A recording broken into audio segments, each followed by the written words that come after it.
Well, there we go. It's time. Time for Tribe. Hello, everyone.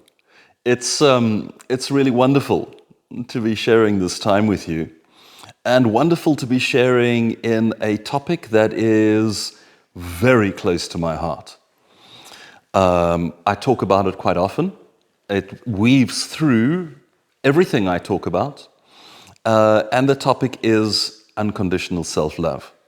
So I'd like to just take a moment and share with you why I think unconditional self-love is so important.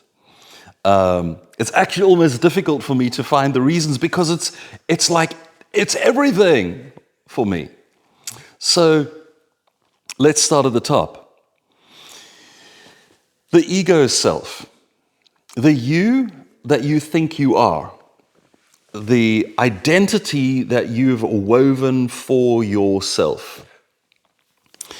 In many circles, ego is a dirty word because it's actually taken to mean inauthentic ego or out of control ego, disconnected ego, because that can be a very problematic thing. But the ego self is a fiction.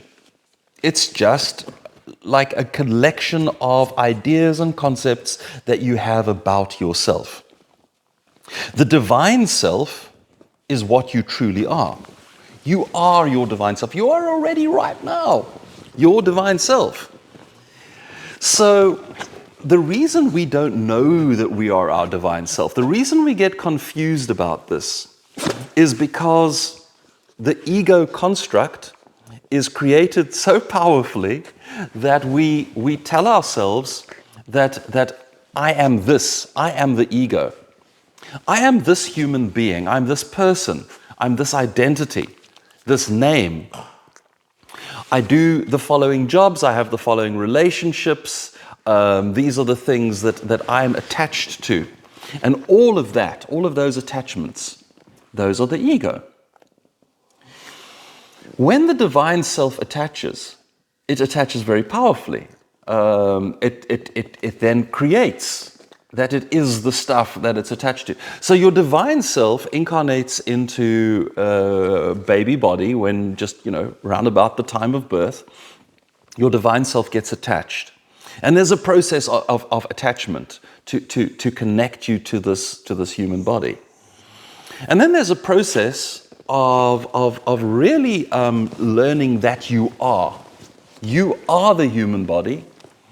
The name that your parents give to the human body, that's your name. And the things that they tell you that, this is who you are, you're a part of this family, and we, as a family, we behave like this, we think like this, we do like that. Oh, those people over there, they're different from us. And so ego definition starts to become differentiation. You start to separate yourself out from things. I'm not like that, I'm like this. I judge that behavior and I aspire to this behavior, which is all, it's all fine. It's all part of the journey. That's why we're here. But in order to even be born here into this body and into this ego vessel, you've engaged in a journey of lowering the frequency of your consciousness. And the process of lowering the frequency of consciousness is, in a nutshell, a process of creating a set of filters that you put between the divine being that you really are and the ego vessel that you believe you are. And as those filters get more and more dense, so less and less of the divine light, of the authentic light and love and truth of your being can reach the ego. The ego kind of densifies and densifies. And these filters are very often built out of wounds and traumas. So that's how they kind of block the light. And then, so as you build up these filters, you really believe more and more intently that you are the ego being. And all of this is kind of okay. This is why we came here. We came to create, like a computer game. If you're going to be playing a role-playing computer game, you begin by creating your character. And you Maybe decide what attributes your character is going to have, how it will look, and where your character will live in this game playing. And then you start playing the game. You need all of that filtration in order to be in the game, to be a human being. Where it gets problematic is where the filtration gets so dense, so deep, that you can no longer connect with, believe in, feel, relate to your divine self. You see what's happened? The you that you really are has gotten lost in the illusion, has gotten lost in the game, has become disconnected from its most authentic beingness, its own divine light. Now, even this is not really problematic, because even this is part of the design. Even this is what we came to do. We came to get lost in the illusion, because from a place of lostness, we can really recreate ourselves. As long as you retain your connection to the divine, some part of you goes, but I know who I am. I'm a divine creator being, and I'm creating my reality, and I know all of these things. So you get lost so that you can forget that, so that you can then recreate yourself. And then the process of all of these filters, which, as I say, are blocks, wounds, the process of refining and removing the filters is the process of healing. It's the process of ascension, the process of enlightenment. It's all the same thing. These are different words for the same thing. And these filters then become the jewels of your soul. They go from being a trauma, a wound, a block, a problem, a source of discomfort, a source of a psychological, spiritual, eventually physical illness. So these are your problems. And then as you figure them out, they become your source of insight, understanding, wisdom, compassion. They become profound jewels of the soul that you will use for the rest of your journey all the way back to Source, which is a virtual eternity. I mean, it's a long journey all the way back to Source. And that's a good thing, because the journey back just gets more and more beautiful, more and more amazing, more and more wonderful. The journey in can be hell. It can be really tough. So a lot of people have jumped into this reality, dived down through the layers, the density layers, and gotten more and more lost and more confused, and eventually they've lost themselves in this illusion. And then they start to do the work. You hit rock bottom, and you say, I can't do this anymore, I've got to do something else. And they start to do the work. They start to try and figure out how to heal themselves, or maybe they find help, start healing themselves, awakening themselves, transforming themselves, finding themselves, and they're on the way up, back into the light, and they say, but this is all too exhausting. I can't anymore. I'm done. I don't want to do any of this anymore. I'm out, I'm finished, I'm done. This world is not for me. The irony is they've awoken enough to start remembering their own divine light, to start remembering their own authenticity. And because they're remembering the divine light, they're looking around them and saying, but this is all wrong for me. Because they're awakening, they're looking around at the rest of the world and finding I'm surrounded by people who aren't awake. I am switched on to my healing. I'm switched on to my transformation. Everybody around me is switched on to the matrix. Everybody is interested in, quite frankly, bullshit. It's the lies of the matrix that fascinate them. And what do they want to talk about? They want to talk about things that aren't true, things that aren't real. Just matrix nonsense is what captures everybody around you. And people are making deeply other responsible choices, doing stupid self-destructive things. And you look at it and you go, no, let me give you some advice. Because I'm feeling it. I can help you. And you try and help them, and they turn on you as if you're the enemy, as if you're the confused, lost person. And so you feel the irony is, because you are waking up, because you're on your journey, because you are connecting, you feel alienated, you feel disconnected, you feel like this is all wrong and I don't belong and I don't want to be here and I hate all of this and I just want out. And you're on the cusp of real transformation, of connecting with your source of bliss and joy, realizing that you're actually not a victim to any of this, finding your own creator nature. You're on the cusp of that, is exactly when people go, okay, I'm out. I'm done. Finished. No more. So if you, this is the point, is there's a moment there where you need to just remember what's really going on here. And that you are on your path. You are doing what you're meant to be doing. You're waking up, and it gets better and better and better. And once you are sparked, once you are awake past a certain level, if you leave this world, then you don't come back to this world. You don't go round again. Why would you? You've graduated. You move on. And what you move on to, well, that's up to you. I mean, I'm not here to tell you what your soul's journey is, but you can move on to higher levels of consciousness, which means you can, if you choose, incarnate again in realities very different from this. If you're a star seed, you can incarnate again back in your home world, and the bliss of that. The bliss of returning with the jewels of your soul, the bliss of returning in mastery to that home space where you belong, or move up to even higher levels, up to the if you attain true enlightenment, then you're at the 8th density level of this octave, which means you are able to access the next octave, which is the godlike realm. And from there you go and you create realities.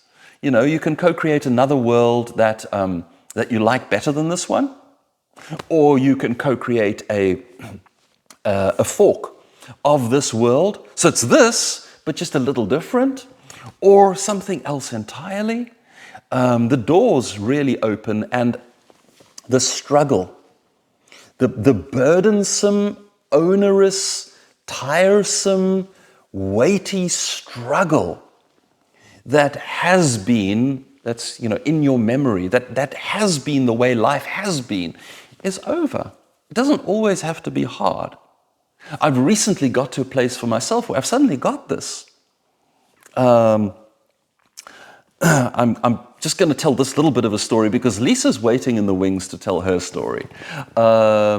Because today we're storytelling. I'm going to tell my story of learning to love myself unconditionally, what that was, how that worked. But first, Lisa's going to tell hers. Lisa's going to speak from the tantric perspective, what unconditional self-love is. But I just want to quickly say that I've carried with me into this life a profound resistance. I've always called it my I don't wanna. Because it's like a kid who's being told, you got to go to school and you got to go and do things and you got to go and write tests and you got to achieve and you got to do, and the kid's just, I don't wanna, because it felt like that inside of me, that there's this kid who's just, and if you look behind me energetically, you'd see 2 skid marks because I've just had my heels dug in. But you'd also see like hand marks because I've also been pulling myself. Like if you were to drive a vehicle and you've got one foot on the gas and another foot on the brakes and you just push both. That's kind of been my journey up until fairly recently, when it's been getting lighter and lighter and lighter. And I'm now at a place where I just completely let go of I don't wanna.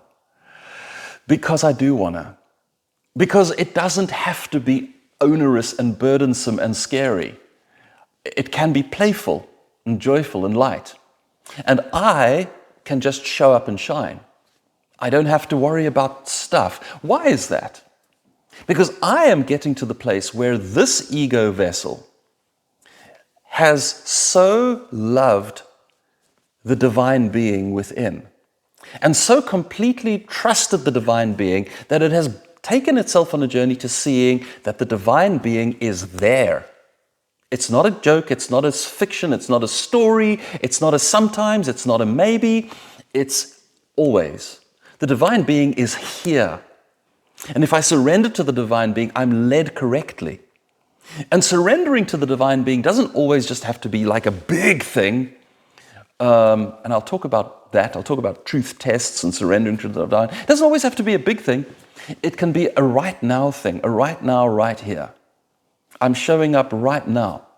And this meat suit is making the vibrations and the flaps of the tongue and the throat in order for the sounds to be made. But this meat suit, this body, is enacting the divine within. I'm showing up, the divine being is here.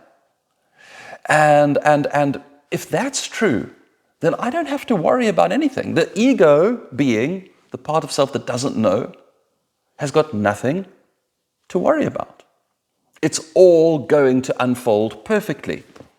And I've been on this journey so that I've seen whenever I surrender to the divine, it unfolds perfectly.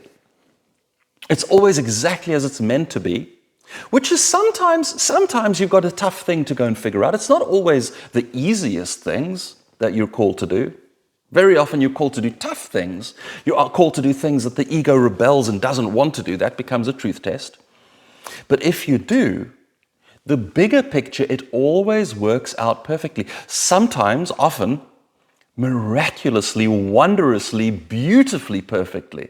That you go, there's no way. I could never have imagined in my wildest dreams that this could be how it is.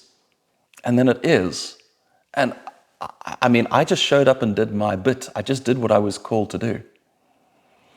So what I'm saying is the process of unconditional self-love is the process of loving the ego vessel, the body, the mind, the energy body, the emotional body, loving everything that is here unconditionally.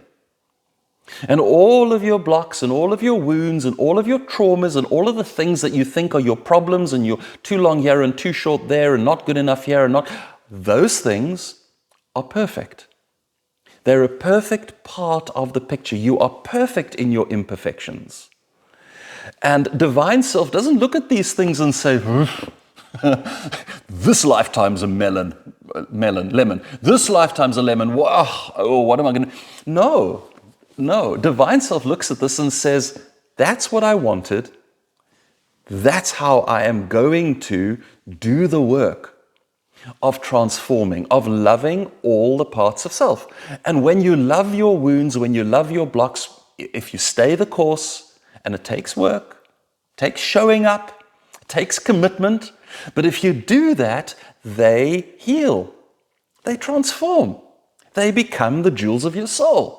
And then all the things that you thought were wrong with you are now suddenly these dazzling, amazing jewels. And you're, yeah. Not only do I love myself, but I really love myself. Wait a minute, I really love myself. You know what? This guy's okay. I'm so happy to be this guy. I get to live a life as this guy. Who else would I want to live as? You get to that place. It's a wonderful, joyful place. You start to laugh at yourself for all the years where I judged these things that were so perfect. And then you get out of your own way. The ego does what it's meant to do. The ego is meant to be a tool. And I like the metaphor of a glove. A very fine, beautifully crafted glove. That when the divine, which is the hand that slips into the glove, operates the glove isn't simply not in the way, it assists. Because this ego has a mind. I mean, ego kind of is mind, sort of. But this ego has a mind, and this mind has been trained. I've got a fairly good command of the English language. So when divine wants to express things, divine doesn't have to go and do all the heavy lifting and figure out the language. Divine can sort of like pressing buttons in my mind. And then the ego, oh yeah, I know how to tell them that one. I've got this metaphor, I've got that story. I'm going to tell them, oh, it's so cool, I get to do what you want me to do, and it works out perfectly. I don't have to worry about the whole thing. I just have to do the thing that you've just pressed the button on. And then I perform. And I perform my divine self for you. And what is that? Channeling the divine self. That's enlightenment. That's what it is. And you can touch that state and slip back from it and go back there and slip back from it, because there's no judgment. Divine self doesn't require that I be in a perfectly enlightened state at all times. Divine self doesn't want me to pretend to be some wondrous perfection, some guru. Divine self wants me to be me. Divine self loves me as I am. Messy, greedy, selfish, silly, funny, just like I am. Okay, so unconditional self-love. It's the process where you allow yourself to be loved by the divine, and you love the divine. And you do that until you realize, oh, wait a minute. I am the divine, always was. It's only me here. And that is a transformative breakthrough moment. Because when you get there, you're just a hop and a skip from realizing that everybody else is also, essentially, I mean, it's all just God. It's all God. God over here, and God's going to come and talk to you in a moment. It's all God. And it's just filtration. So, you encounter somebody else, and they're wounded and problematic and difficult, and they just... So you can go, well, from compassion, I can see God over there is in a tough place. And how do I respond? Can I gently, somehow, remind God that God is over there? Oh, no, too much. Just leave them be. They've got their journey. Just let them go. Or, hell yeah, this person is wanting to engage, and I've got something to speak to exactly where they are. And hello, God, I see you, God. That's the meaning of this thing that Sanskrit, namaste. The divine within me sees the divine within you. Hello, God. Okay, so it's the ascension journey, it's the awakening journey, it's the enlightening journey, it's the journey of into joy and love and truth and wonderment. It's the only journey worth taking, and it's the only journey that gets you really, when you get right down to it, it's the only journey that gets you out of the illusion, takes you home, and that's the journey we're walking. So I'm going to invite Lisa. She's here. Come on, and join us, Lisa. Lisa's going to tell her story, and then I've got some stuff. So instead of just talking about it, hello, Lisa. Hi. Lovely to have you here. Thank you. So instead of just talking about it, I've got some stuff. I've got some guidance, some things that you can do, and I've got a particular thing called a Rebirth Day, which is a favorite drum I love to beat. I love to tell people about rebirth days, and I'm going to encourage you to have a rebirth day. But first, over to you. Thank you. Yeah. And we've got Pikachu sitting over here, and I thought actually it's quite appropriate because if anybody knows anything about unconditional love, it's dogs. So hi everybody, it's really lovely to be back again with you today. And when I found out that the topic of today's event was unconditional self-love, I said to On, I really do want to speak just very briefly because finding self-love has been a lifelong journey for me, a journey of decades. And I feel I'd like to share what it is that I've learned. As always, I'll be sharing what works for me. It may not work for you, but it does work for me. And certainly I'm hoping to provide a little bit of a new perspective maybe, or provide you with some ideas or some guidance or something. So for me, unconditional self-love really is pretty much the only journey that we have to undertake in this lifetime. We have to learn to unconditionally love all aspects of ourselves, all parts of ourselves, integrate, love them, see them, notice them, and love them, and love them, and love them. And the reason for that is once we actually have done all of that, we are then coming into contact with our most authentic self. I call it the most authentic self. Our aunt calls it the divine self. It's the same thing, really. And it is only then, once we are fully contacted and in connection with our authentic self, that the work of this lifetime really begins. And that is the work of expressing that authentic self into this reality. That's why we've come here. That is the purpose of why we're here, what we've come here to do. But it really all starts with that, getting to that place of realizing that you are your divine self. You are your most authentic self. And for me, that took a very long time. So I'm going to share with you a little bit about my journey, and then we'll circle back to unconditional self-love at the end and what that really means for me at this point in time. So for me, in my late teens, moving into my early 20s, it wouldn't be an exaggeration to say that I really was very broken. Extremely traumatized. Really, I'd had a very abusive, very traumatic childhood, and there wasn't much love and compassion. So I really was in a very bad way. I didn't just not love myself. I really despised myself. I loathed myself. I didn't find myself to be worthy of love. I was completely disconnected from self. And I was very self-destructive. I was engaging in many incredibly self-destructive habits, and I was really on a trip to a very bad place. And in fact, I did have a suicide attempt, and I really was in a very, very bad way. And I suppose for most people, when they think of depression, they imagine somebody who is lying in bed all day in a darkened room, not wanting to eat, not able to sleep, not wanting to engage with the world. And for many people, I think depression does look like that. But for some people, depression looks different. And for me, I was deeply depressed, but my form of depression was manic activity, frenetic activity. I couldn't allow myself to even sit still or calm down for a second.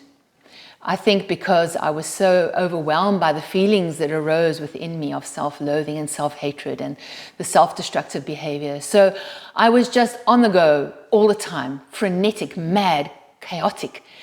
And, they say the squeaky wheel gets the oil. And it's true. And I was never a squeaky wheel. Looking from the outside, everybody thought I was the golden girl. Because I had it all. I was always top of the class for everything at school and at university, and I had my future all mapped out. I was getting bursaries. I was just shining on every field of endeavor, not just academically, in every other area as well. And so I never got any oil.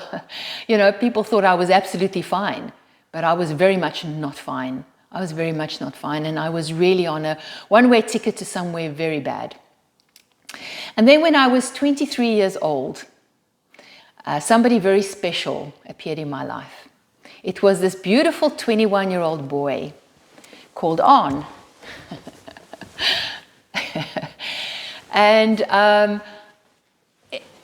for the first time, I experienced love.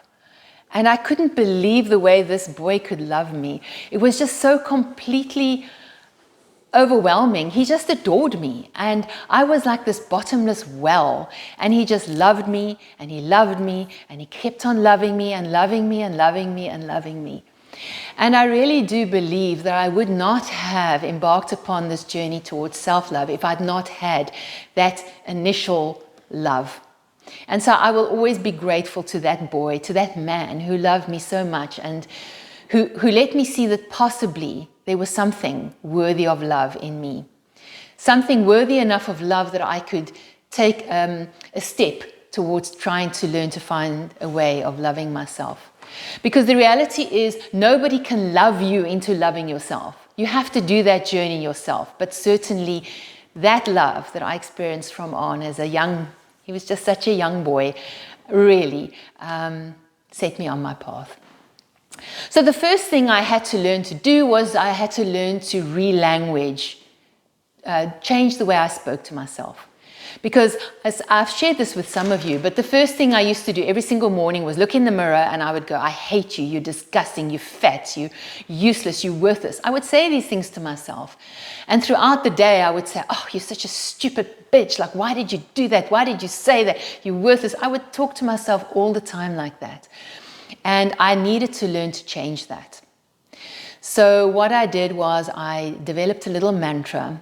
And every time I had a negative thought about myself, every time I said something negative about myself, I would immediately say the mantra. And let me tell you, it took years. It took years. And it really took a lot of hard work.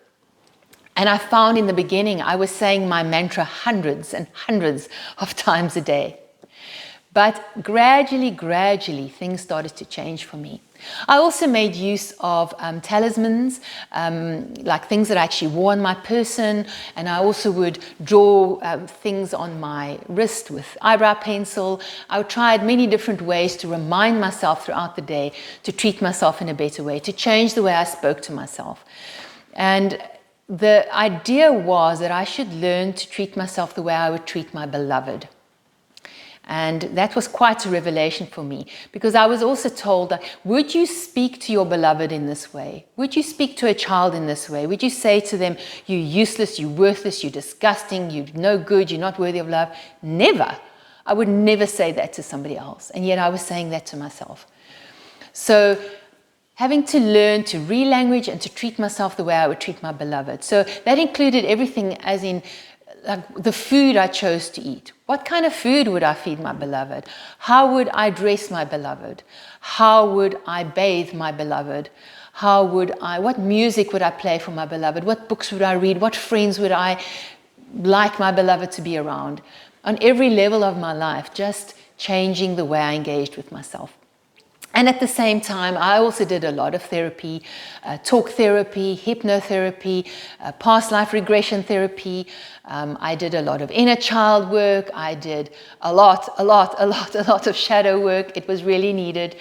I attended a lot of workshops. I read umpteen books. I studied with various teachers and gurus, and I really put a lot of work and effort into this journey into self-love. And you know what? It really did pay off. I really started to find love for myself. And as that happened, you know, they say the world is a mirror, and it truly is. In the beginning of my journey, there was no one around me to love me until On, of course, appeared. But somehow, as I developed self-love, suddenly I realized all around me were people who loved me. All around me were people who cared for me. And what I was seeing in the mirror of the world was changing, as I was changing. But through all of this, although I did attain a degree of self-love, there was always this underlying thought that I was somehow broken or defective or wrong, and that I had to work on myself, you know, have this constant DIY project of self-improvement. I constantly had to work on myself, and as you've heard already, I did a lot of work.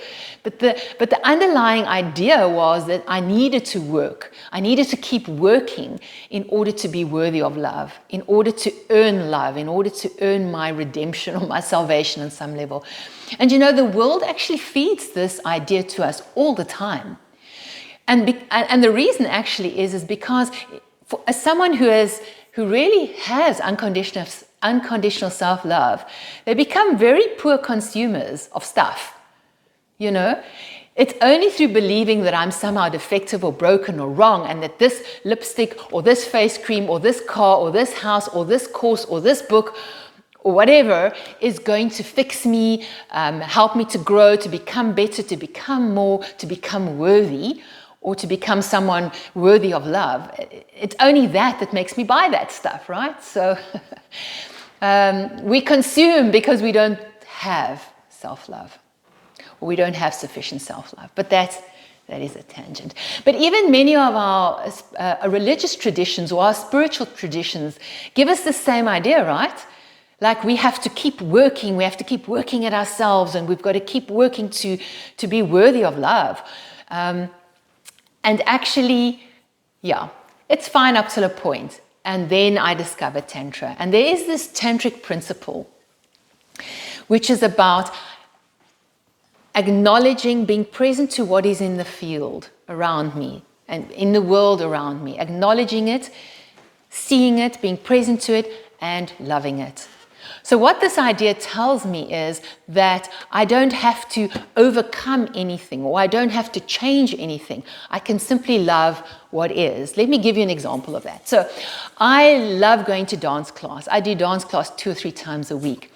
And once I started on my spiritual journey, I noticed that when I'm in the dance class, I'm constantly comparing myself to everybody else in the dance class. And I notice, I'm better than that one, and I'm better than that one, but that one's better than me. So I've got to work to get better. And I'm comparing myself. I'm like internally competing with this person or these people all the time. And so I was judging that in myself, because that's not very spiritual, right? I shouldn't be comparing myself. I shouldn't be competitive. Like, I don't want to be that. So don't think those thoughts. Don't do that. That's not a good thing to do. Or I would notice, for example, sometimes I'm really greedy and I really overeat, and then I judge myself. I shouldn't be greedy. Or sometimes I have selfish thoughts or mean thoughts, and then I shouldn't think like that. I need to not be like that. I need to be different from that. I need to, ascend my consciousness, be a better person, all of these spiritual ideas. And so essentially what I do then is I'm other that. I say I'm not that. I'm not allowed to be that. That must go aside. I must think better thoughts, be better, do better, this constant self-improvement project. And of course, what happens with all that stuff, it gets put into the shadow. And we've already spoken several times about what happens when you put stuff in the shadow. You dissociate from that. You distantiate yourself. You say, you other that. That's not me. It's not allowed. And now that stuff sits in the shadow, and it ferments and festers, and it pops up in your life, and it affects your life in many different devious ways. But we've spoken about shadow. We're not going to talk about that today. But the idea of Tantra is that we allow and we welcome all of what we are. We see it, we acknowledge it, we're conscious to it, and we learn to love it. So Tantra tells me I don't have to tell myself, I may not compare myself, I may not compete. Tantra tells me, okay, well, I'm present to the fact that I'm comparing myself. I'm present to the fact that I'm a highly competitive person. Guess what? I can love that. I can love that about myself. And I'm present to the fact that sometimes I'm selfish, and sometimes I'm greedy, and sometimes I have mean thoughts. I'm present and I'm conscious, and I can love that. And I mean, it's counterintuitive, but the minute I can own and claim all these things about myself, now they belong to me. I'm no longer dissociating and distantiating myself from them. Now I can actually do something about them. I can be present and conscious to the mean thought that has just appeared in my mind, and I can go, okay, I can observe that. That's a thought. I don't have to associate or have to make it me. It's just a thought that arises, and I can choose something different or not.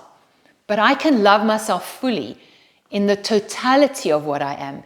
Because the reality is, this being that I am is perfect. It's created perfectly to have this life and to have these expressions and to be in this world. I don't need to transcend this being or ascend out of this world or become something different.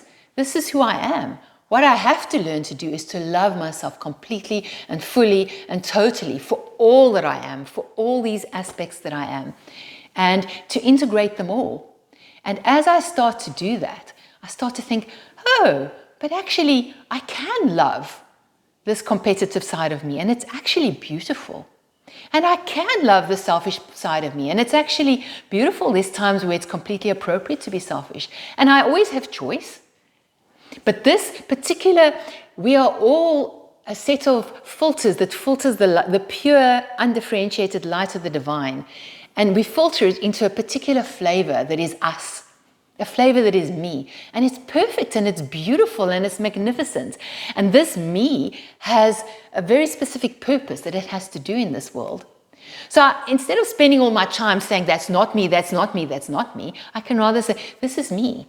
all of this. And it's all beautiful and I can love it all. And as I love it and as I integrate it, I step into my full and authentic self. There's nothing that I can't allow. There's nothing that I can't integrate. There's no part of myself that I'm dissociating from, making wrong, pushing away. This is all just me. And then I can smile sometimes at the thoughts that arise. I can smile sometimes at the emotions and I can feel them fully, be fully in the world and fully experience it, and I can let them go and I can let them move past. But I'm becoming ever more myself. I am ever more my authentic self. And now that I am my authentic beingness, the question now is, how will that authentic beingness express in this world? What is it that my unique beingness has come here to express in this world? What is my gift? What is it that I'm meant to do in this world? And this is ultimately my purpose. This is my ultimate purpose. And that is so exciting, the thought of that. But we can't get to that until we get to the place of unconditional self-love. And that, as I've said, is about allowing and accepting all the parts of self and not pushing them away. I am perfect. I am God expressing itself through this meat suit, as Arne puts it, through this construct, through this set of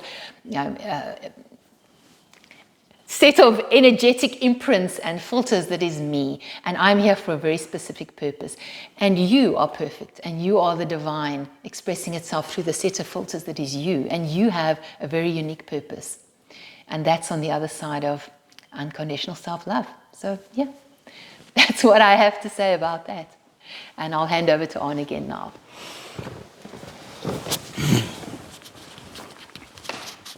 Isn't she beautiful? Isn't she the most perfect embodiment of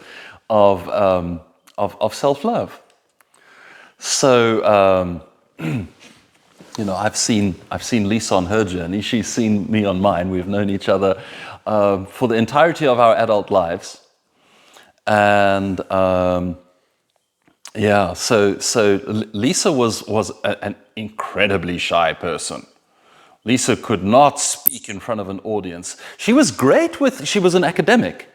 So Lisa was great with, like delivering a lecture. I've got the material, I've studied it, I've got the certificate that I'm allowed to know about this. I'll deliver a lecture. But like speaking just, off the cuff and speaking about personal stuff, matters of the heart, was impossible because she didn't love this person enough. And the filters were too dense. So,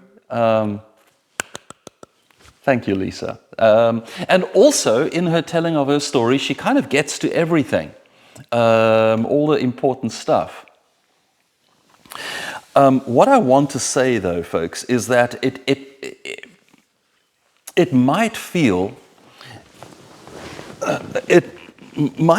as if unconditional self-love is this bright light up on a hill, and you're down here in the valley, and up there is the bright light, and it's so far away. And if you hear us say there's all these amazing things that happen when you get to unconditional self-love, you're like, well, that's okay, but will I ever get there? How do I ever get there? So what I want to say to you is this: you don't have to be there. You just have to be on the path to there. And if you are on the path, then you are in alignment with divine will, because your divine self loves you unconditionally already. Your divine self knows that you are here to do this work. So it feels like it's up on a hill, but it's actually, there's a current that will help you, that will carry you up that hill. You just have to engage the journey. And once you start to engage the journey, things start to happen. You get gifts of grace. So, I'm still learning to love myself unconditionally. I feel like you will continue to learn to love yourself unconditionally all the way home, all the way to God, all the way to oneness. Because your concept of self keeps expanding. and your capacity to love keeps expanding. And what started out as being, how do I love this person? Not even unconditional. How do I love this person? Then becomes, how do I love this person unconditionally? And then I realized, but wait a minute, I'm not just this person. I've got all these other incarnations. So, whoa, how do I love this life that I've just discovered, who was a real, like a perpetrator? How do I love him? And how do I love this lost, broken little damp rag who was just an absolute victim? How do I love those parts of me? And then I start to realize, well, those parts of me, those past lives, show up in my life. They are parts of me in this life. How do I keep expanding the parts of me that I'm seeing. And when I've really loved all these parts of me, then I notice the other people around me, the other human beings around me, that I couldn't love because this one's too wrong and that one's too bad and that one I can't, and those are not good enough. I start to realize the reason I can't love them is because they are like shards of a mirror. They're little bits of spirit reflecting parts of me back at me that I can't love in me. And I don't even see it in me. It's so unloved. It's so in my shadow that when somebody else shows up being like that, how can you? How dare you be like that? I don't love the parts of me that are like that, so I'm not going to love you. This is, how we engage in these shadow dances and how we get triggered by each other and all. It's all just the journey to loving yourself unconditionally. But what I'm saying is it's a journey. It's a journey, and you just have to be on the journey. How do you get on the journey?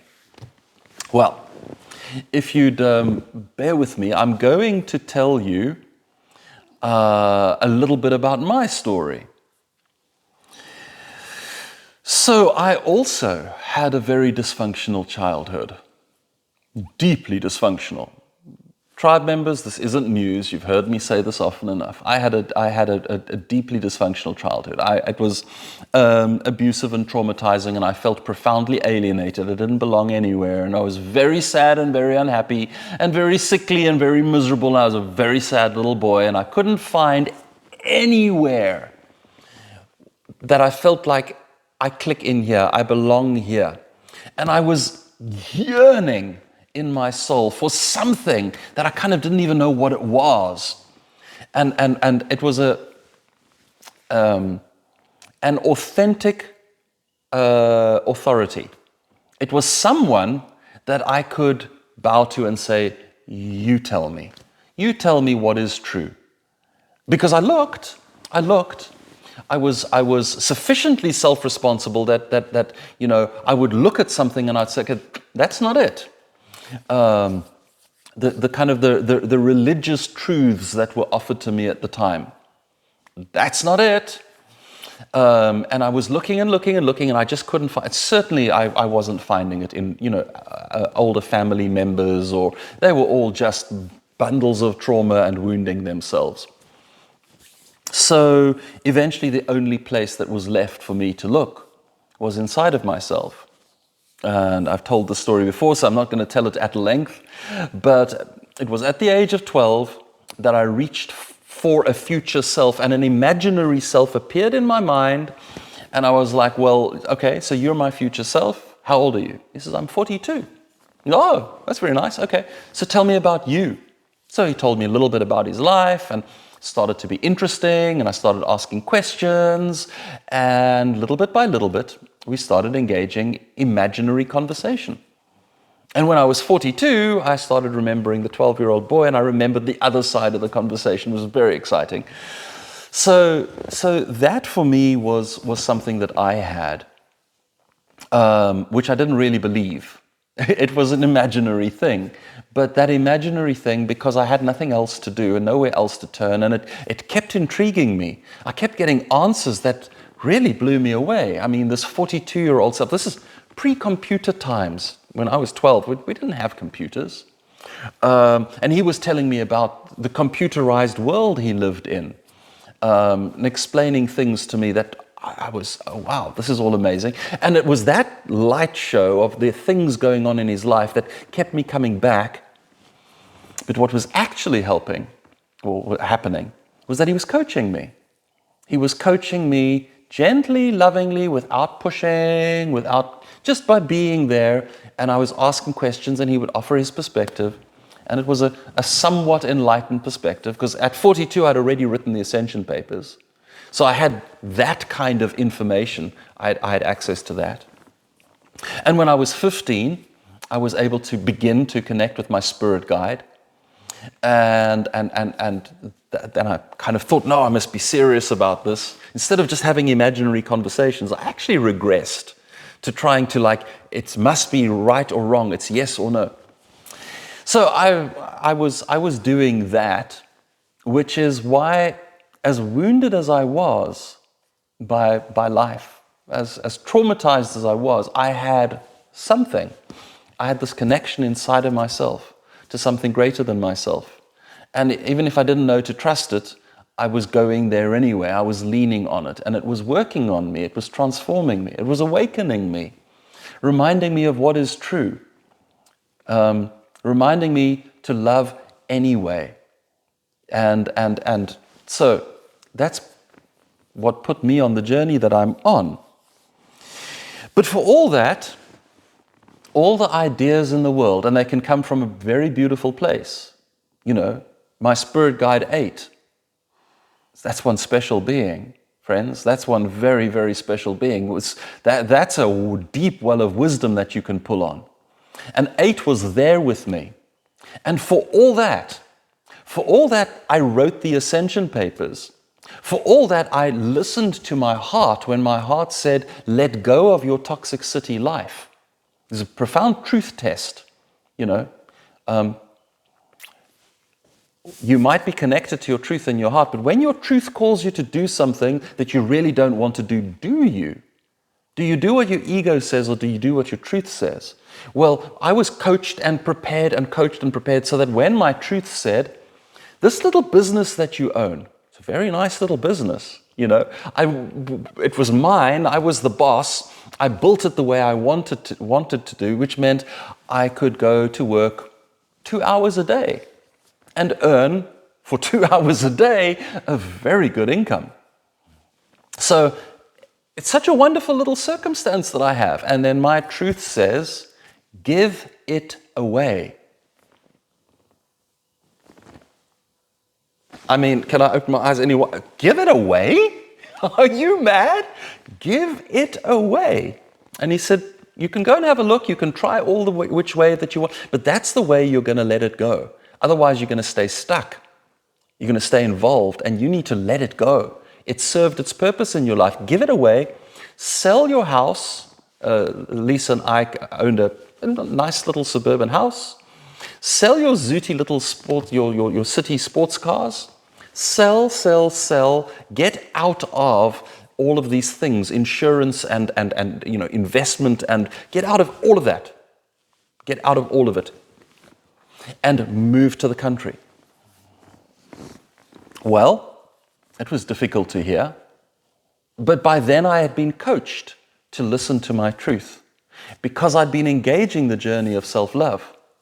So, move to the country, get here, build a house, complete writing the Ascension Papers, publish the Ascension Papers, all of that is there. So I wasn't at the beginning of my journey, by any stretch of the imagination, when I ran headlong into some real blockages, some real unself-loving blockages that I'd been carrying in my soul. And those took me. Then I was ready to crash into my depression. Lisa says she has a high-performance depression mode. Well, I've got the other. I've got the low-performance depression mode. I crashed. I took myself to bed. I couldn't move. And my story was, this world is wrong for me. I don't belong in this world. I don't want to be in this world. This world is toxic. This world is... So we typically we either turn our lack of self-love inwards, which is the story that Lisa tells. You know, she would look in the mirror and despise what she sees. Well, I was looking in the mirror of the world, despising what I saw. I can't be here. It's all wrong for me because I can't love what I'm seeing in this world. And instead of looking in the mirror and going, I hate you, you're despicable, I was looking at the world and I was saying, this is a poisonous place. The financial system of this world is poisonous. And I can't engage with a poisonous financial system. And if I can't engage with a poisonous financial system, how do I earn a living? And if I can't earn a living, how do I do anything? And on and on and on. But it would go round and round in my head. I'd get into bed and I'd lie there and I'd go and visit all the reasons why the world is not okay. And in there would also be all kinds of things. I had terrible health problems. I had some very toxic relationships that I was carrying with me in from my childhood. I had very painful, difficult, toxic relationships, and I was finding myself unable to make a go of this thing. Divine guidance was, listen to your heart, listen to your truth, make this leap, move here. And I did all of that, and I was here, and I couldn't generate sufficient income. So we were eating into, from selling up and letting go, we had a little pot of money, and we were eating into it at an alarming rate, and where do we get more from? So there are many parts to this story that as to how I got out of that, but the one part I want to tell is a story where I was given the key, and the key was Rebirth Day. And I want to tell you all about that right after our body break. So it's now on my clock, 57 minutes past. So we'll take a 5-minute body break. So at 2 minutes past the next hour, whatever that time is, wherever you are, at 2 minutes past the next hour, the story of Rebirth Day will resume. See you then.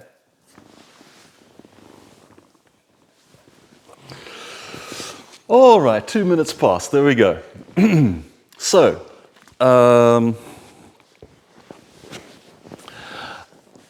I was deeply depressed. I was so depressed that I was actually suicidal. I didn't want to destroy this body. I didn't want to hurt the people around me, but I was suicidal. And I took myself on a walk through the forest nearby, and Divine Self spoke to me. And it was just one of those experiences, one of those conversations. It was like time out of time. It was like I was walking with the dogs and having an inner conversation, but I wasn't really here. I was really in the presence, in divine presence. And Divine Self said a number of things to me, and the first thing was Arn, really, all of this is perfect. Your pain, your yearning for self-termination, even that is perfect. There's no judgment of you at all from over here, from the divine perspective. And really, I was looking for permission. I wanted to be told, it's okay. You have permission. You may go and kill yourself. That's what I was actually looking for. And I couldn't get that permission. I wasn't, I couldn't be told it's okay. Because I was told the wounding is a part of the journey, it's necessary. Your struggle is a part of the journey, it's necessary. Your suffering is necessary. But it's not forever. This that you're experiencing now is not forever. And that was an important thing to hear. Because when you are down, when you're suffering, when you're in an unhappy state, it absolutely feels like it's forever. You feel like you're always going to be there. And because it's so miserable and so desperate and so painful, that feels intolerable. And if I'm always going to be here, then I don't want to be. I'd rather be like dead. I'd rather cease existence. I'd rather destroy this body than just be here. So Divine Self said, it's not forever. This changes. You are, in point of fact, Divine Self told me, on your way already. You're already getting ready to lift out of this. You just need to take a hand. You just need to take some action. So what action do I need to do? So Divine Self said, let's just take a step back. Why are you so desperately unhappy? And I had a list of things. I could say, finances, I can't figure out the money thing. Why is nobody interested in my book, The Ascension Papers? No one. No one wants it. Okay. It had just been published. It was available ebook and paperback. You had to pay some money. I couldn't persuade people to take it off my hands. Why does nobody want my book? I know I'm a weirdo. I know the ideas espoused in there are a little bit different, but surely there's someone out there that wants the book. And I can't. I just nothing that I'm trying is making any traction to make money. So that's the problem. I have all these difficult toxic relationships, and I'm unhealthy and unhappy in my body. I don't like my body. My body is miserable. And I don't know, there was a laundry list of problems, of all the reasons. Oh yes, of course, this world is toxic and the financial system's a mess and it's all wrong. So please, I want permission to come home. And Divine Self said, you've got it all wrong, Arne. You've got it all upside down. These problems are not the problem. These problems are a consequence. They're an effect. The cause behind the effect, the actual problem, is very simple. It's that you don't want to be there. If you don't want to be in this world, in this life, in this body, in this ego, if you don't want to be here creating this, then you're blocking your energy, clearly. If you don't want to be in the body, your energy is not in the body. If your energy is not in the body, then the body is starved of your life force. Your body is starved of your life force, it's going to get sick. It's going to constantly be ill for lack of you. And the same for everything that you're doing. The same for your book, he told me, is perfect. It's going to go crazy. People will want it, they'll love it, but they don't want, on some level, everyone knows, on some level, we're all psychic. Why would you read the book of a guy who says, these are the answers to the questions, if that guy is miserable? Yeah. He's like hating himself and hating his life, but he's got the answers to the questions. Well, the answers were good. I just wasn't living them. So he says, you've got to choose to want to be here. That's the final missing puzzle piece. Because not wanting to be here is flaky paint. It's an old story. It's from everything that lies behind you. I was exactly at that place that I was telling you about at the beginning of today's show. I was at that place where I was waking up, I was seeing the light, I was connecting with the light, and then I was realizing, he has all the reasons why I don't want to be here. And it just needed a transition. And so he said, here's why it's perfect, Arne. If you didn't go through this, there would be a massive component of compassion that would be missing in you. you would go, well, what's wrong with all these people? They just messed up and they're not willing to do the work to fix themselves. It's all quite easy, read my book and you'll understand, or something. I would be lacking in compassion. Now, as a result of this, I had to see. It's not for lack of, a little bit of information or some inspiration or a pep talk, or sometimes we've got to go somewhere deep. And I had to go there. And I had to be depressed. I had to lie in bed, not sleeping, being miserable for the months and months and months that I was doing that. I had to do that until it was done. Until I was ready to pull myself out of it, and until I was ready to hear the story that there is a different way. And I had to be willing to choose, to bring my energy into this system, this body, this mind, this ego vessel, to bring all of myself in here. And so I said to him, well, that's very nice, thank you, it sounds true. But how? How? And he said, here's the thing. It's all perfect because I'm going to tell you how. And then you're going to live the how. And then you're going to be able to teach that how. Because it's all very simple. It's so simple people won't believe it unless they actually do it. You won't believe it until you do it.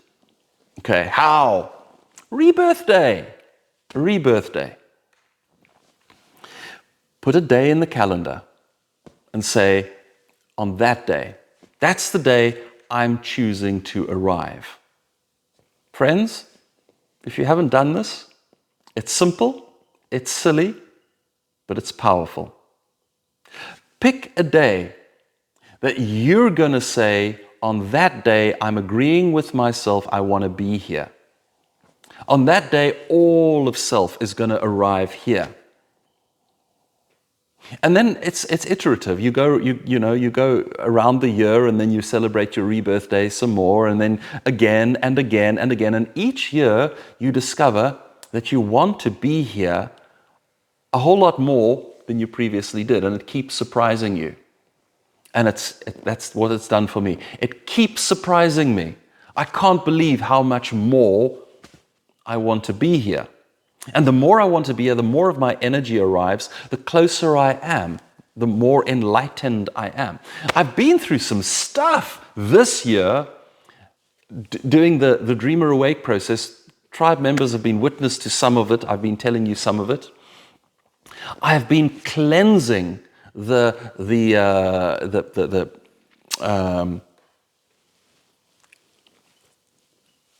lens. I have been cleansing the lens of my consciousness. And it just gets cleaner and brighter, and the brighter it gets, the more of my own divine light is shining through this vessel and into the world. And the more that happens, the happier I am about the world, about myself, about being this person, about the work that I have to do. The more purposeful I feel, the more everything just gets joyful and beautiful and wonderful. So how does that happen? It happens by being on the journey. Okay, but here's the thing. Before all of this, before Lisa and I left the city and moved to the country, and before, I had an experience. Lisa and I did. We were here in this area on holiday, and we were walking in the mountains, and there was this long trudge uphill, and I got to the top of the hill, and bingo. Something profound happened to me. I had a singularity event. I had a moment, a gift of grace. Divine self just shifted ego aside and stepped in. And all of the stuff that was normally be in my head, and the things I would normally think about, and all of the filters were just shifted away. And I had a moment of being divine self present here in this body, in this life, looking at the world without any filters. And I saw that the world was perfect. Perfect. Perfect and beautiful. And it was all one, and it was all me. I saw and I knew that the trees that I was looking at were like my own lungs, breathing. And the light that was shining, it had this kind of thick golden quality, the light that was shining. And I saw it and I knew it was my light. It was divine light. It was the light that shines from my heart, was also shining from the sun. And I had this strange optical illusion, like I could look at a tree in the furthest distance, and if I looked, I could see individual leaves just by looking. Everything was different, kind of wildly psychedelically different, and trust me, I hadn't taken anything. I was as sober, I was the soberest I'd ever been, the realest I'd ever been. And that was given to me as a gift of grace. So that helped me in my, what are we doing? Oh, we're moving here. That helped me because I had a new compass point. But I got that as a gift of grace because I put myself on the journey. And if you put yourself on the journey, you will get gifts of grace. You will get shown, okay, you are on the right journey. Keep going, young one. Keep climbing. Here's help for you. You will get assistance. And you will be expanding yourself and raising your frequency. Things, it's untrue to say that everything gets easier, but life co-creates with you. Life dances with you when you're on the journey. So I had these things to point to, but still there was something that needed to be processed. So still I had this depression. And still when I was ready, when Divine Self said, do this, and it will work out okay, I had the courage and the trust to say, okay, I'm staying, and I'm going to do this. And so I chose a date in the calendar. So this is the first bit about the rebirth day. If you do decide to do this, and please do decide to do this, think very carefully about when you would like your rebirth day to be. Because I was born into this life. My mother brought me into this world on the 22nd of February, Pisces. And my chart, if you're into astrology, I'm not a huge astrology fan. I'm aware of it, I know it, I think there's a lot that's going on there, but it's not like my thing. But nonetheless, I had my complete natal astrology chart done, and it all made sense for the kid that needed to come and arrive and struggle through all of these challenges. But when I was ready to choose my own rebirth day, I was ready to choose a new fate. And so I chose a rebirth day that's kind of exactly on the opposite side of the year. Not a Pisces, but a Leo. And if you think about it, to do what I'm doing now, to be willing, because I just keep stepping up, and I keep getting called to step up some more, and step up some more, and show up some more, and give more, and standing in front and being the principal of a tribe. It's a very leonine thing to do. So that's more in keeping with who I'm creating myself to be, this additional new persona. So that's an invitation to you. Think about when, because you change your destiny, you change your fate, you change your stars. When would you like to be born? And if you're into the stars thing, go and have a look at that and choose a date that is auspicious for who you would now like to create yourself to be. You can create yourself. You don't have to, be saddled with what was. You're healing all of your past. You're healing your generational stuff, your parental lineage, the wounding that was gifted to you by your mother and father. You're healing that stuff. You're letting it go. You don't have to be burdened by it anymore. You can choose again. Who do you want to be? And what would the star sign for that be? Or you can do as I did. It was all just quite by luck and by chance. I just took guidance. I just took divine guidance and I picked a date. It worked out perfectly. You might also want to think about choosing a new name. It's a bit of a, ooh, that's a very woo-woo, like weirdo spiritual people do that. So, but think about it. Think about it. It might just be a name, it might just be for fun. I mean, I had the Zingdad name, which really was just for fun. I'm sure everybody knows. Pikachu's predecessor was Zing. And so I was Zing's dad. It's actually a name Lisa came up with. She said, call yourself Zing's dad. But Zing's dad was a bit clumsy, so I just said Zingdad. I wasn't being serious about that. It wasn't like my guru name, you know what I mean? It wasn't that. It was just Zingdad. It was just fun. And go and Google Zingdad. There's no other Zingdad anywhere on the internet. It's all just me. So that was cool. But I like my birth name. I like On. But if I didn't like On, or if I didn't feel it was a good fit for who I'm creating myself to be, I might very well rename myself, like really find a spirit name. And I might initially just keep it to myself, just call that myself, quietly inside my own mind.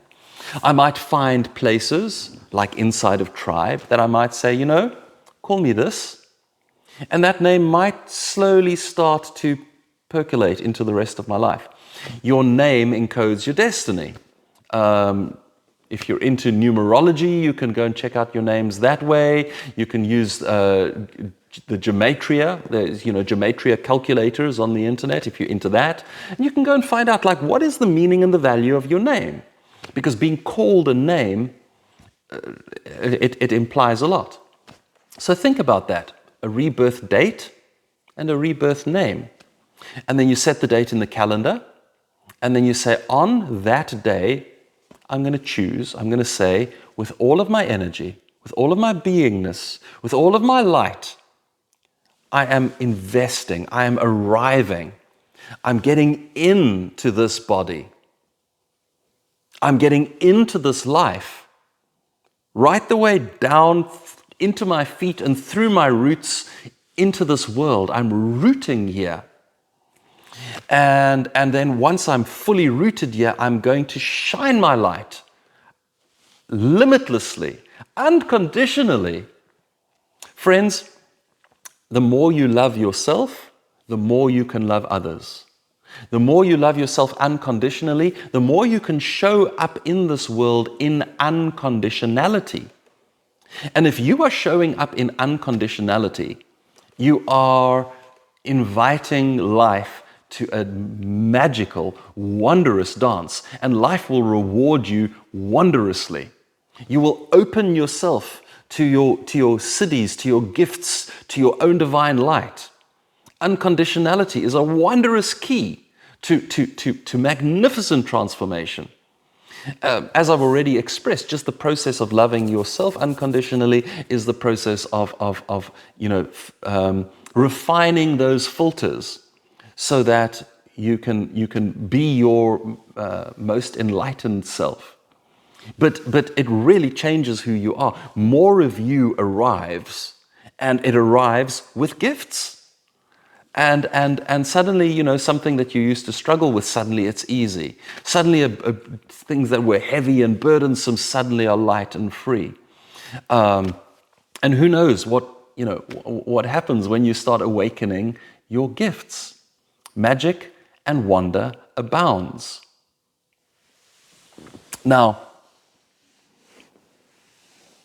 Adamu tells me that we are really right on, we're at the end of the cusp of changes. So the way he expresses it to me, there was some chatter in the tribe Telegram group about this, some question like, what does this look like and what does this mean? So the team, the huge team of divine creator beings, the godlike beings, right from the little godlings who are creating little things, right the way up to the whole of the oneness, the whole godlike structure is busy changing hands. What that means is somewhere, I think somewhere from the 60s, the new gods started to arrive. They started to bring their energy and they started to touch the planet. And the old gods have been handing over. Slowly, the old gods have been giving more and more kind of authority and role and responsibility to the new gods. And the old gods now are pulling out. They're on the very cusp of a final letting go. And this is not an academic thing, the shift from the new gods to the old gods. This is like the epochal change that's busy happening. The old gods were, like archangels. They were beings who are not really about expressing a whole lot of free will. They were beings who were about just holding a space, just holding the frame of this reality, holding the construct, and allowing every possibility to play out. So everything that can be is. So you get to see every possible kind of consciousness. Every fruit of consciousness on the tree of life bears fruit, including the toxic ones, the poisonous ones, the problematic ones. Then you get to a time when beings who have been inside the reality have arisen, and the godlike beings, because they're also here, they're also incarnated with us, as us, through us. They're also us, have been observing this reality enough that they've really imbibed it, what it is, really seen what works and what doesn't work. And then from that lofty plane, from the godlike plane, they start to make new choices. And they become, so where the old gods are very laissez-faire, they're very do as you're going to do. The new gods are interventionist gods. They're like, that's cool, we're going to have more of that. This is not cool, we're pruning the tree of life and we're taking away the poisonous fruit. It's going to be composted and recycled and can feed the tree. So we're choosing, we're creating. So the old gods are just about to let go. It's like the final stages right now. And when they finally let go, there comes a moment, and that moment has been coded as the event. That's when everything changes. Now, the event is the beginning of the next age. The next age is an age of enlightenment. Humanity is going to go through like a massive enlightenment, a massive awakening. But those of us that are ready, those of us that have been doing the work, those champing at the bit, working on ourselves, raising our frequencies, we are going to be the early awakeners, the ones of early flowers who show up right at the beginning. So we're being held back by the collective consciousness. It's not quite right, it's not quite right, it's not quite right. And then there's a moment with the event, and suddenly everything changes. And suddenly your divine self is going to be here, present, in your body, living life, with you, through you, as you, and you're going to know it. I mean, that's what's always been true, but now you're going to know it, and you're going to be living as that. So it gets pretty amazing. It gets pretty wonderful. And then you'll start to go, well, now I understand why I was willing to put myself through all of this. Now it all makes sense. Now I understand. So I got on a bit of a tangent, didn't I? So really what I'm talking about with the Rebirth Day thing is that you are preparing the vessel. You're cleansing, you're stripping away the limitations so that when that moment happens, that you can be right there with it. But you know what? If you're a little bit further behind than you would like to be, it's okay. That's what the whole next era is going to be about. So set a date and choose a name. But that's not the work. That's just the framework. What happens inside that framework? Now you've got a date in the calendar. You've agreed with yourself on that day, I'm going to do what? What are you going to do to celebrate your first rebirth? How does that look for you? You decide. How do you celebrate really arriving in? Do you want to throw a party? You want to just do something very private? Do you want to do something with people who are of like mind? What do you want to do? How do you celebrate that? But pick it, choose it, and celebrate it. Because if you're going to celebrate arriving here, then between now and then, you're going to start changing your mind about things. You're going to start becoming super conscious. Lisa told a story about how every little thing in her life needed to come up for review. How do I talk to myself? Well, you've got to start being conscious that divine self is here. So how does divine self speak to this person? Inside this person's mind. Because your divine self, remember, speaking to yourself inside your mind. So what are the appropriate thoughts that go around in your mind? Which means you're being invited to metacognition. You're being invited to be a witness to your thoughts. Don't judge them. If you have some toxic thoughts going on up there, don't beat yourself up for it. You know, like, oh, what a fool I was. Oh, what an idiot I am to call myself a fool. Oh, what an idiot I am to call myself a fool for calling myself an idiot. So trip out. Get lost. No. You notice yourself being unkind, being abusive to yourself, and you just stop and you say, wow, how about that? That's here. What's really going on there? You know? Why am I being unkind to myself? Do I really think that there's something valuable, something good to be had out of unkindness? Do I really want to do that? Do I really want to be like that with myself? Maybe not. Okay, so how do I want to be with myself? How do I proceed? Well, I was being unkind to myself because I made a mistake. And the consequence of that mistake is I feel like I'm foolish and I've maybe, inconvenienced somebody or done something that, somebody's going to be angry or... So why am I abusing myself? It's almost like I feel like if I abuse myself enough that then, I beat myself up worse than anybody else can beat me up. So that's, I don't know. Something. I don't know. I don't know why we beat ourselves up, why we're unkind to ourselves. But okay, I'm going to stop. I made a mistake. Mistakes happen. What do I learn? Learn the lesson. What new choice can I make? Make the new choice. Then go and apologize and be nice to the people that you've inconvenienced and try and make it a bit better and then do different going forward. No self-abuse necessary. And as in your mind, so in your words. As in your words, so in your actions. Because, friends, absolutely everything that you do is God communicating with itself. Everything. Everything you do.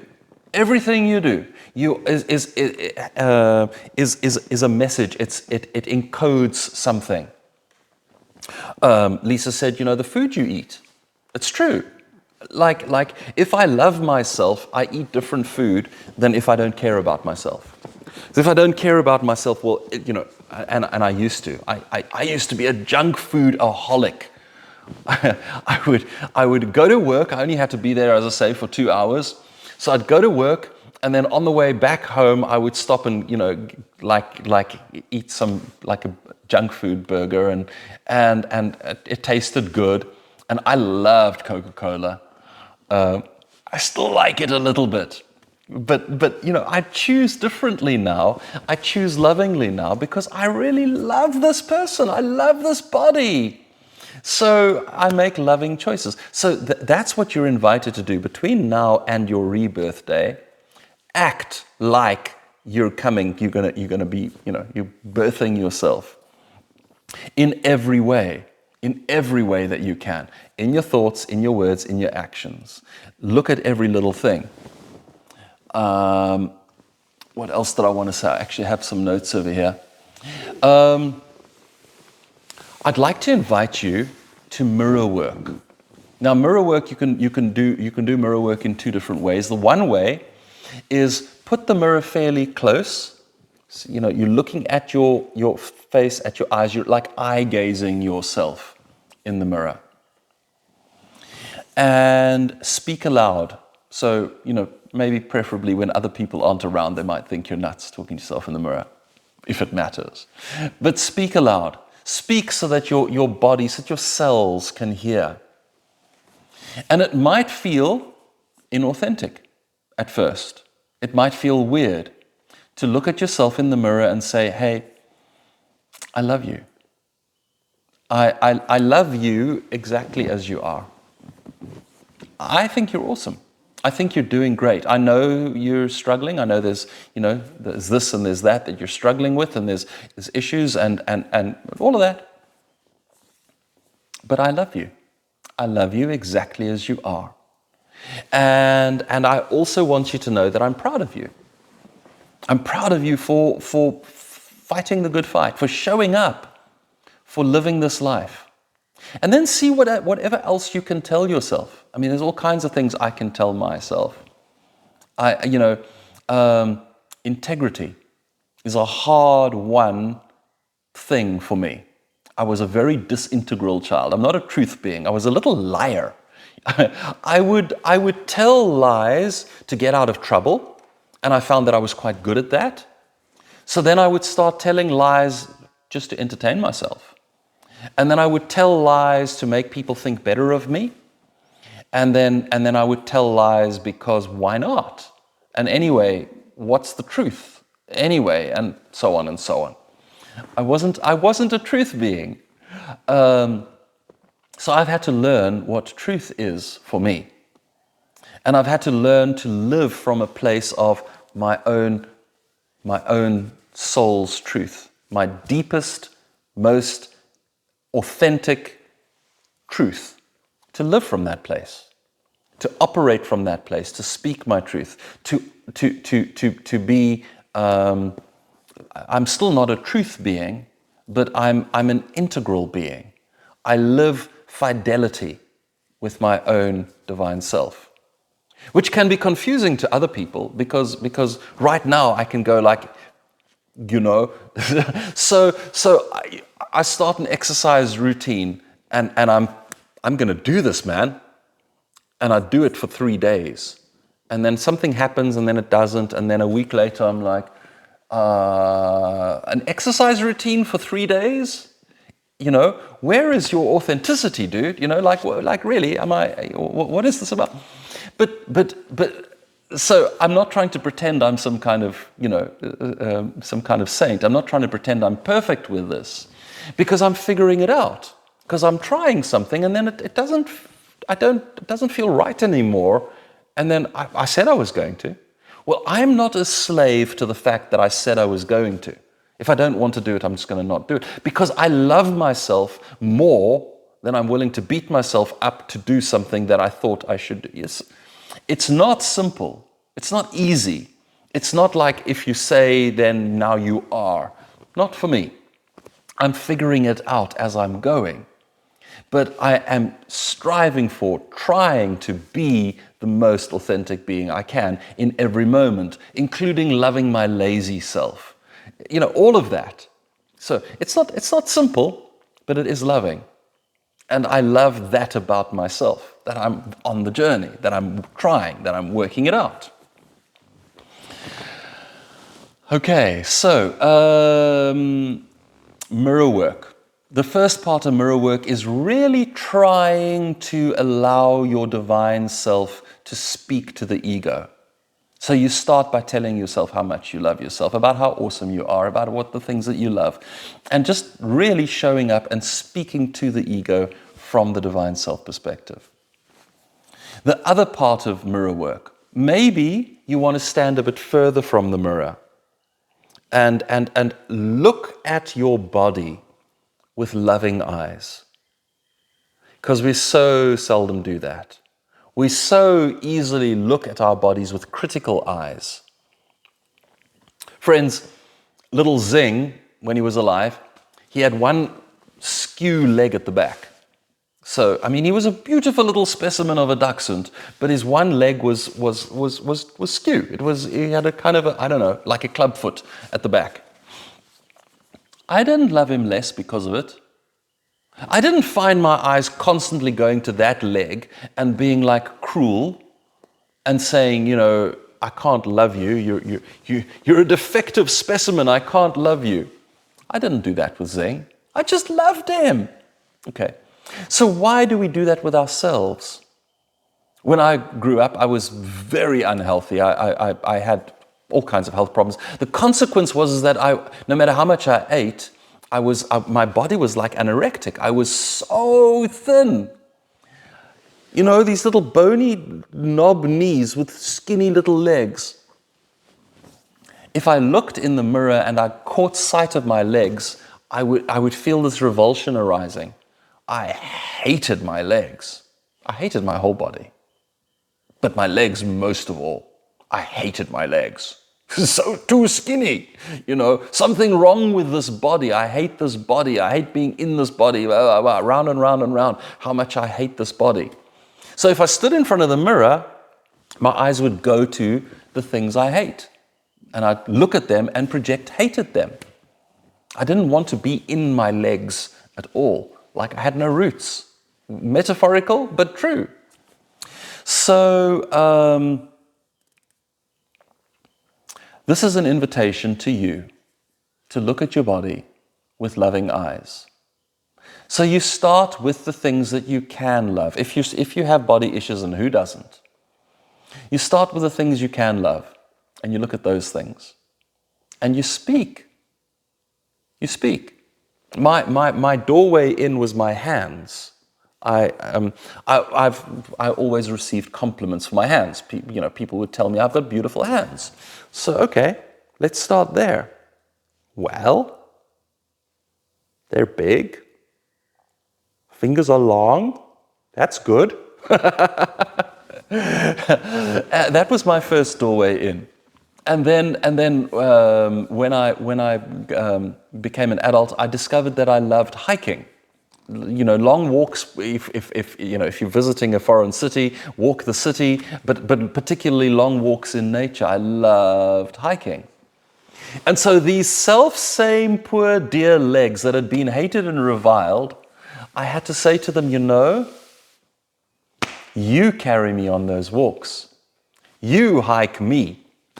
And I love you for the fact that you can, that you do, that you carry me and my backpack on these hikes. I love you for the hiking. And then because of the hiking, slowly I developed a little bit of musculature on these skinny legs. And I could, okay, I don't hate you so much anymore. And one day I looked at my legs and I go, but you're perfect. What was my problem with you? I don't hate you anymore, I love you. And that was a key for me. You can change the way you feel. So if I could change the way I feel about my legs, I could change the way I feel about my rest of my body. If I could change the way I feel about my body, I can change the way I feel about anything. It was a key for me. So please look lovingly upon your body and do loving things for your body because it's a doorway. Then you can do loving things for your ego vessel. Your ego is not your enemy.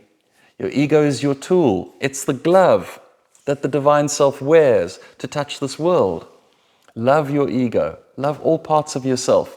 Keep asking yourself, how could I love this? How could I love it more? And whatever arises, the tantric perspective, whatever arises, it's welcome here. All of my stuff, it's all welcome here. And I'm on this journey towards loving it, towards really loving it unconditionally. Okay.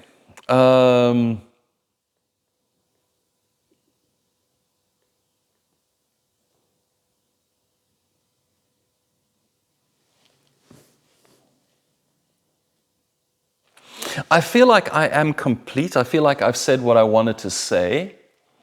There is a meditation that I want to do as a part of this, but I want to do it as as another produced meditation. And the meditation I want to do is a rebirth meditation. It's about unifying your light, and then going and connecting with the self that you were before you were born. And connecting with that self and seeing the self as it was, with its struggles and its challenges that lie ahead. And from here, you connect with that self and you say, well, I've got good news for you. You survive, and it works out okay.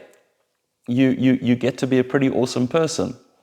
And because I've walked that journey, I can give as a gift to you.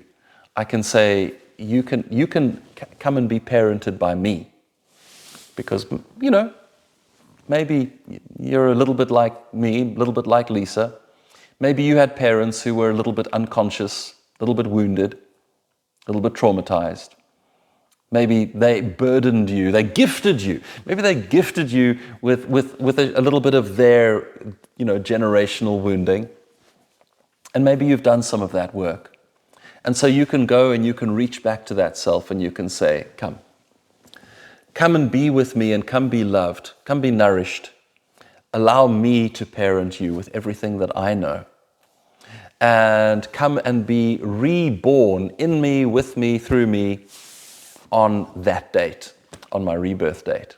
So I want to do a meditation like that. If you're adept at your own meditations, by all means, please do this meditation yourself, guide yourself, take yourself on that journey. But I will be recording a meditation like that and sharing it with everybody that was here for free, probably offering it on our website for some money, but for you were here, you'll get it for free. But right now, we have a little bit of time on our hands. So if you have any questions for me, for Lisa, she's here. If you have any questions, if there's anything that's on your heart that you'd like to say, if you have something inspiring that you would like to say about loving yourself, about unconditional self-love, about how unconditional self-love can spark unconditional love, unconditionality with the life, anything that you feel inspired to say or to ask, please feel free, please raise your hand. And while you're thinking about raising your hand, I'm going to quickly have a look at the comments that I missed. I'm going to see what is here.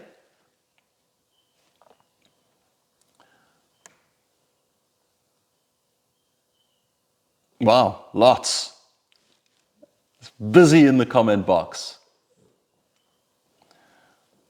Wow, okay, there's a lot for me to read. So somebody please raise your hand so that I can read while you're talking. Somebody? Anybody? If nobody wants to say anything, we can always end a little early. That's not a threat. We can always end a little early.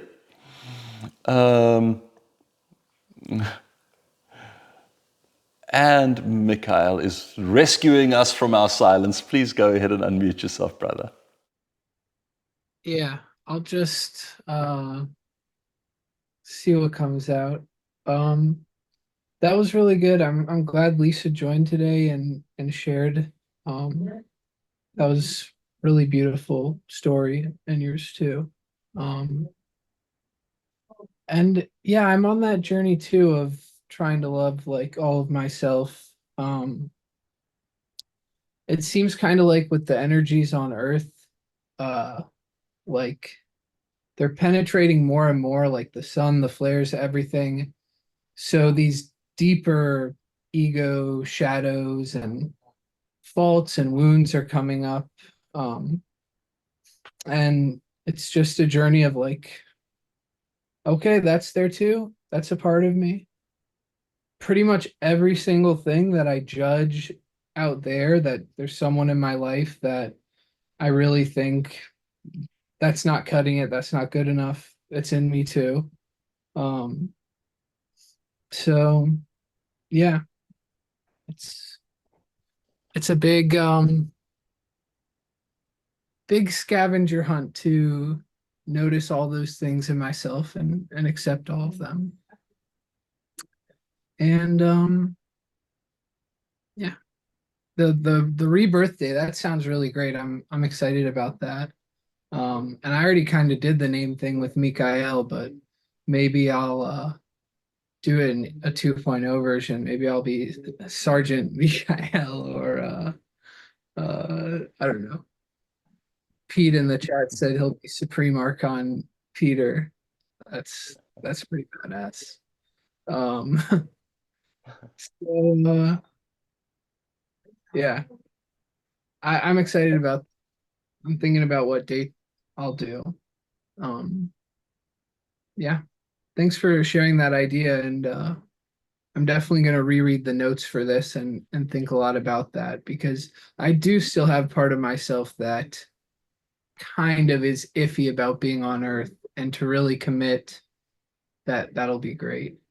That's actually how I used to like if I was quitting nicotine, I found this is the way that worked. If I set a date ahead of time, like August 1st, I will quit. Then when the time came, there were so many days in my head where I was saying that'll be the day that I went through with it.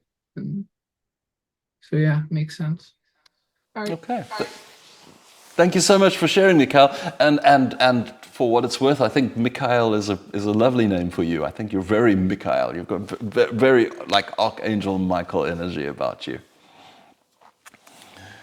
So, Emar, go ahead and unmute yourself, please, Emar. Hello, everyone. I don't feel inspired to say much because the progress Aaron's talking about is very sounds good so far. I mean, I already knew that there was a change in administration about 2017, 2018 as a result of my spiritual work, just in private. About the self-love, it's just mostly, it's the later stage advanced form of, say, shadow healing, where instead of finding lost parts of yourself, now you've connected together.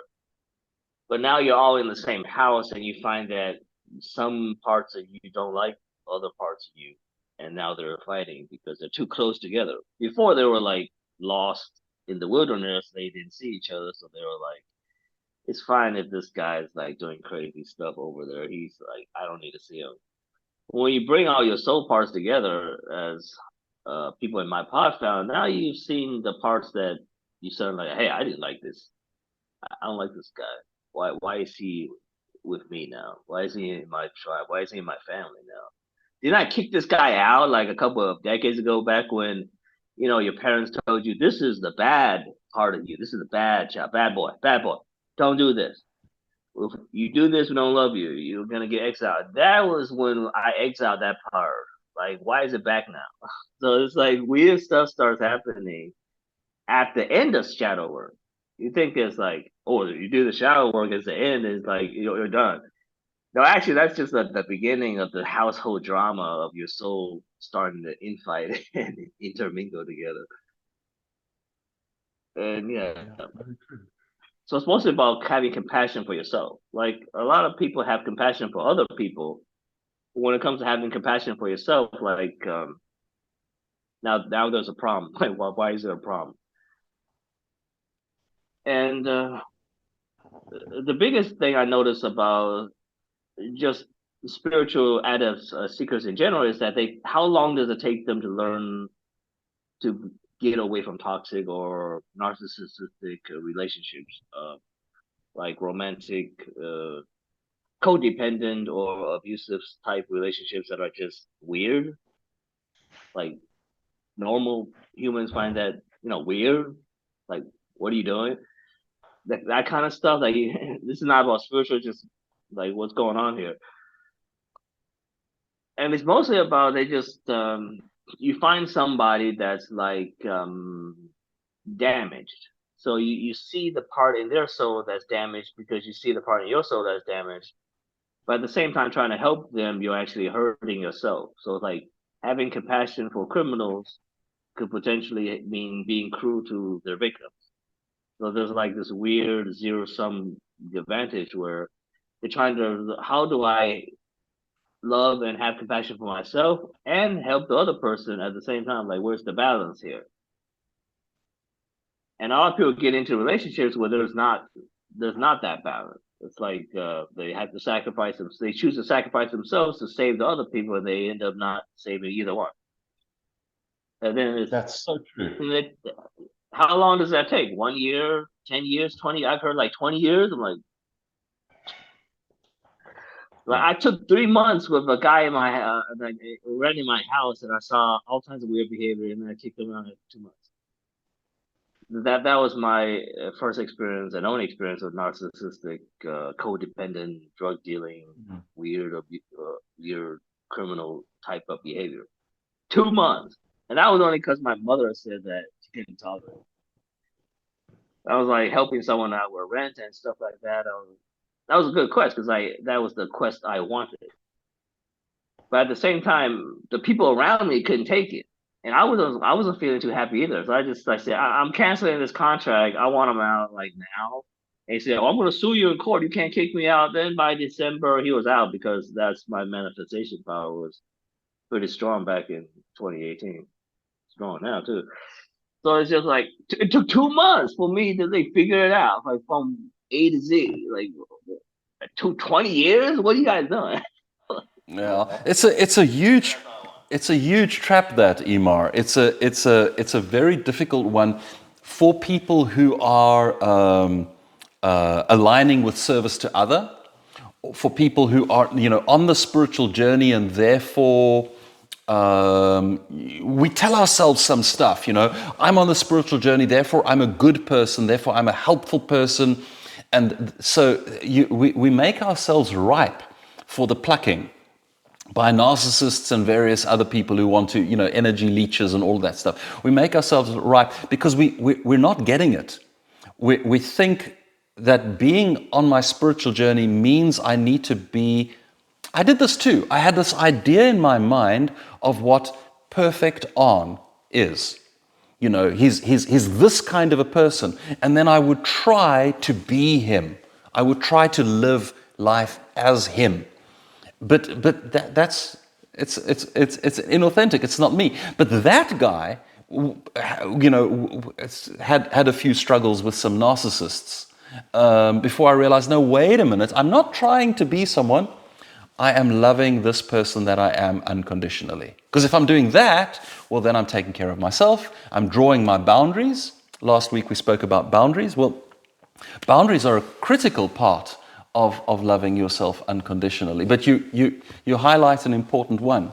Why it's so important that instead of us trying to be spiritual, why we should be working on loving ourselves unconditionally.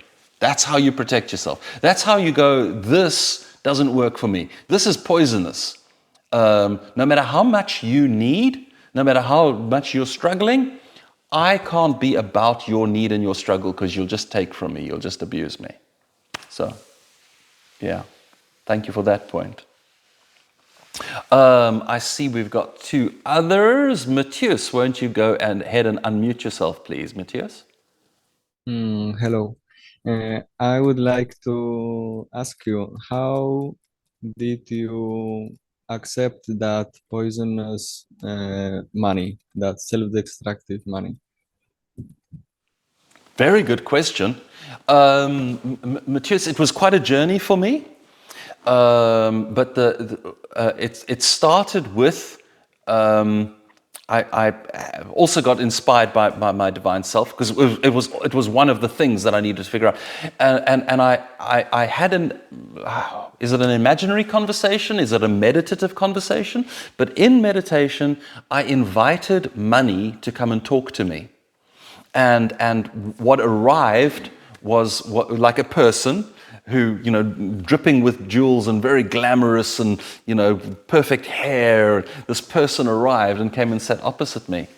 And I had a conversation with money. And money told me that it's a very clean simple, pure being. In itself, it's a clean, simple being. It likes to be a participant in the exchange of energy. And that's what money is. It's a thing that we can use to exchange energy.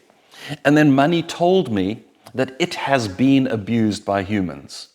Because instead of the way it always used to be, you work for me for a whole day, I give you a piece of silver. That's your payment for your work. So it's based upon your energy, it's based upon positive energy flow, you get something. Well, we've turned it around. We now make money out of debt, and debt enslaves people, and debt is problematic. But what money said to me is, despite the fact that it is being abused by humanity, it still isn't dirty. It's not a bad energy. It's not something to be, rejected and hated and reviled.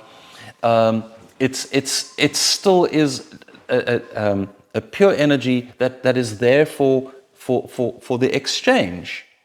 So money said to me, money said, I must forgive. I must ask money to forgive us for the way we've abused it. So I did, and it said, all right, I forgive you. Okay, move on. Then money said, if you're wanting if you're asking for forgiveness, then you must stop judging me. Money said, don't judge me. I am not your problem. It's just the way I'm used that is the problem. So if you're not judging me, you're not resisting me, you're not hating me, then money can flow through you, through your life. And money said it's important that you understand that I'm not an object, I'm a current. I'm energy that moves, and I need to flow. So money said to me, there's a few basic things. Don't try to hoard me. Don't try and hold on to me. Because if you do, somebody who eats far more than they exercise slowly starts to get fat. They become physically obese. Well, somebody who hoards money is energetically obese. You're holding on to the money, and it's unhealthy. Money said to me, I must flow. I must flow through your life, which means you must be willing to receive me. Don't block your ability to receive. Be willing to receive me. Have your hand open to receive. So if somebody wants to give you money, receive it, but also be very clear. If I'm going to do something for you, if I'm going to put something up. So at the time I was, putting things on the internet. So money said, don't be ashamed that you ask money. For you're putting energy out, so receive energy. So that means an open hand to receive. But money said, very importantly, have an open hand to give. What is it that you want to give? How much can you give? And it was kind of a challenge to me. And it's a challenge I can offer to you and to the tribe, to everybody that's listening. How much can you give? How much do you dare to give before you insist that there must be something back? I've got a new project that I'm going to be starting soon. I'm going to be doing a show on X Spaces, and that's a gift. It's something I can give. I'm set the Ascension Papers free. I give. So how much can I give before I start to feel uncomfortable? Give as much as you can. So give with an open hand, receive with an open hand. And then the final part of the equation is you've got to be loving yourself. Because if you're not in a loving relationship with yourself, you're going to be struggling with your internal noise, your fear of poverty, your fear of lack, your fear of not being enough, your fear of not being good enough to actually give something, your disbelief that what you are giving is valuable. All of those things are going to be blocking you and challenging you. So the answer really was a three-part. Open hand, willing to receive. Don't block anybody from giving you. If they want to give you, receive it. Open hand, willing to give. Give as much as you can give. And love yourself unconditionally, which is going to give you a peaceful mind.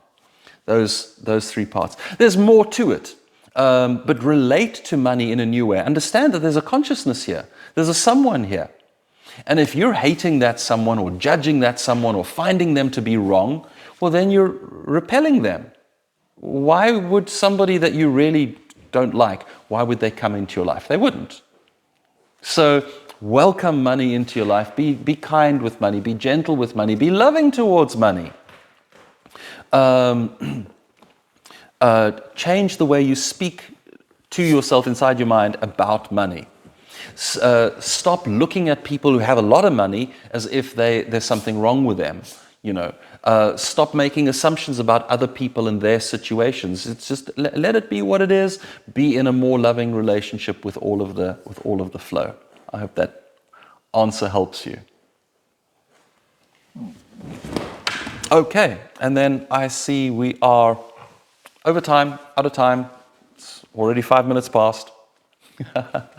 So friends, thank you so much for being here. Thank you for sharing this time. Thank you for your energy. I've loved sharing this time with you. And tribe members, I'll see you, of course, all next week. Tribe of Light members, I will see you next month, maybe. And just a reminder that we will be opening the ONEtribe for Tribe Lighters. We will be opening for enrollment if you want to join. If you want to be a part of the magic and this beautiful journey, we'll be opening that the beginning of next month, the 1st of next month. Okay, that's that. For now, until next time, with so much love. Bye-bye, everyone.